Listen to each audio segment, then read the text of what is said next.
let's say like for me, being able to have a little bit experience in music industry, it was a great opportunity for me to give back to these new artists and be able to show them where where their movement can be placed. When like someone hears your stuff and likes it, that's a good thing, and that's what it does. Like it gives you that, so you get motivated, you get that drive in you to want to do more, and that's what he's done for me. I always knew that I wanted to do it. It was just something inside of me just saying like, this is what you got to do. And so from there, I just focused on, singing and working on my skills to get to the point where I am now. Because artists have such a wide audience, they should definitely try to make change for the good and be involved in political talks and try to get their opinions across. Because there's so many kids that listen to those. From the audiences, I think the audiences are going to be surprised by, like, how come I haven't heard of these people? I think that's going to be the, like, damn, that's hot. Like, why haven't I heard this before? I want to work with you, kind of thing. And that's what I'm hoping for. Yeah.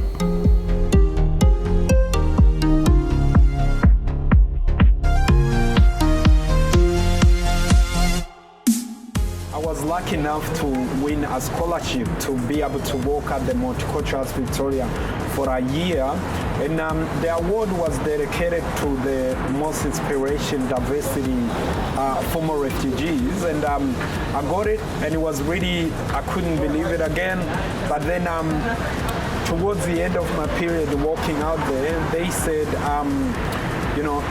the money came towards the Producers Around project. And because I've been working with Multicultural Arts Victoria since before, they approached me to do a track with a great producer, Bill, who's amazing on producing beats. I actually heard of that through my friend Baha. He got me in contact with Mo, who's the producer at Producers Lounge, main producer. And then we got in contact with KASIA and Francois, figured out, and then Matt and Vin sent through a couple of the instrumentals, and we picked the one that would fit best for myself. And then I wrote my lyrics, sent it to KASIA, she wrote her chorus, and then we came in and recorded it with Mo. Yeah. So tell me about the recording session that you had.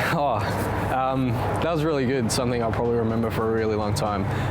It was the first time, it wasn't the first time I was in an actual studio, but it was the first time I had somebody as professional as Mo behind the on the production side of it. And he really gave me a really good insight into what really goes into recording a full proper song and to get it sounding as radio friendly and as smooth basically as possible. Yeah. It's cool to vibe with different kinds of people and artists and see what you come up with. Like, we basically, it just came so quick, you know what I mean? When you're with good people, you just naturally produce things. We produced a song called Rise, and the song has a unique message focusing on the current situation of Indigenous is in Australia about closing the communities. So it was a message of reminding the government this is not a lifestyle choice. This is Aboriginal land, This is where they want to dwell, And then throughout the project, we've been able to work with different artists such as Mo, who's really, establishing a Diafrix music band, and to work with different artists, And through that, it was a great opportunity for us to build a network, not just in the music stream, but also in the diversity communities and young artists who's just coming up.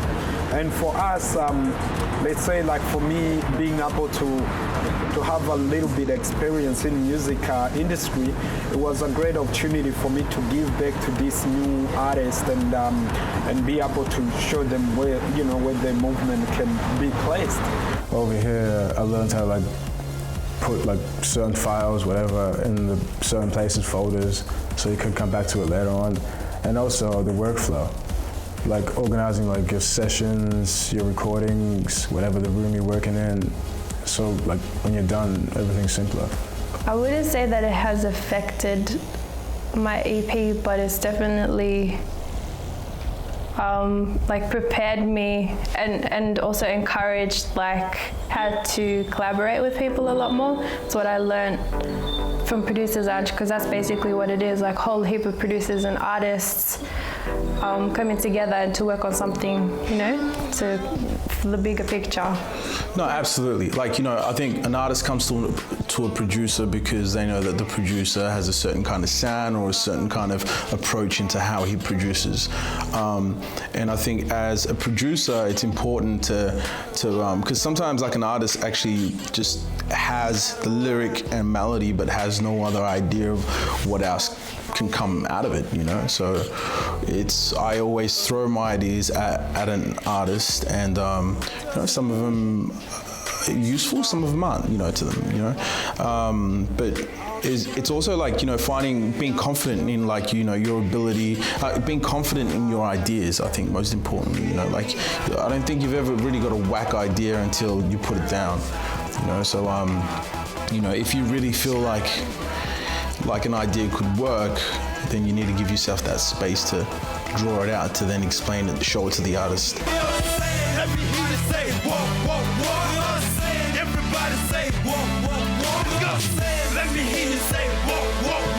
It's her favorite song. She freedom dances, she beaming all the city lights. Right on my mind, you're making me want to hit it twice. So if you're down, we can kick it the whole weekend. Cry, acting shy. Why you crying? Can't live without saying goodbye. Here we are. The world is shining bright. So we got a closet filled with fabric and a map full of gold.